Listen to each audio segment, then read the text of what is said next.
Hi, my name's Lorraine Elliott, blogger, author and critic of all things food. And I'm on a mission. Following a nationwide challenge to find Australia's most inventive high tea menus, Dilmah Tea have challenged me to host a high tea of my own. The only problem is, I've never hosted one before. You're cordially invited to join me as I discover the secrets to the perfect high tea.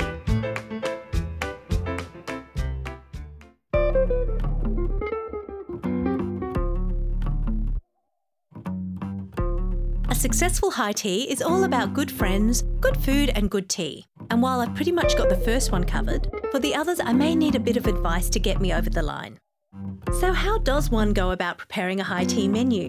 Of course, the choice of brand was easy, but the question of exactly what teas to serve and why required the knowledge of an expert. Peter Kuravita is the executive chef of Piemont's iconic Flying Fish restaurant. His ties with Dilmah Tea are long-standing, and as a judge of Dilmah's High Tea Challenge, he's an authority on both the brand and their many tea products.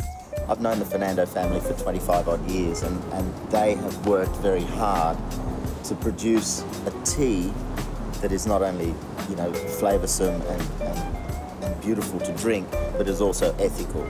So what makes a good tea? When you talk about tea and the way it's grown, it's very similar to the way you grow wine, and depending on the elevation, it's the strength of your tea. The water is vital. Spring water is really good, because what it does, it brings out the brightness in the tea. The most important thing about tea is the time you take to brew it. Now, most of these tins here have brewing time on them.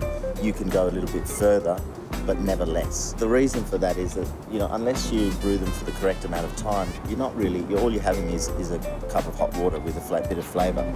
But to release the antioxidants and all these things that are so good for you in tea, you have to brew it for the correct time.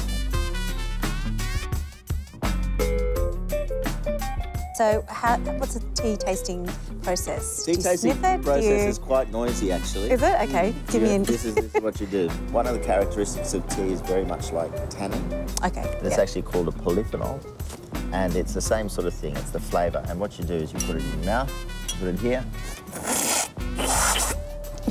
Thank you. And what will happen is it'll go all the way around your... After a good chat with Peter about tea, I left Flying Fish feeling a lot more confident. But of course, no high tea is ever complete without cake.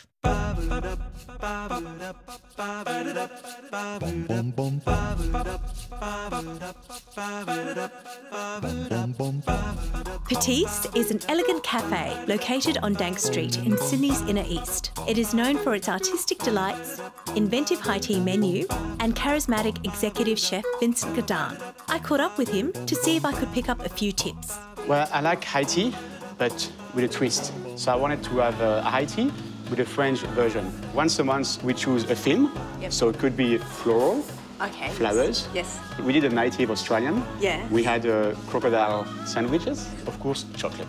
You have to have chocolate in there? It's by law. That's a good... Oh, by law. Oh, okay. Yeah. Vincent's law. Oh, yeah. And then, of course, it's a playground.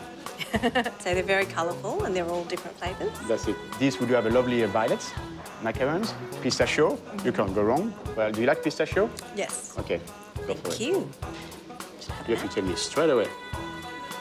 So remember, macarons, crunchy outside and soft in the middle. So I'm going to host my own high tea soon. So what tips do you have for me? Go with the flow. Chefs work with the color. For example, if you come to spring, they try to look around in nature and bring the color from nature to their cakes. You're a creative person, Lorraine. Put your creativity out there. Basically, put your passion and your heart into your food. As the sun set on my afternoon with Vincent, it became clear to me that the key to any successful high tea menu is simplicity. And as much as these things are important, they should never get in the way of good conversation. So, Lorraine, what do we do?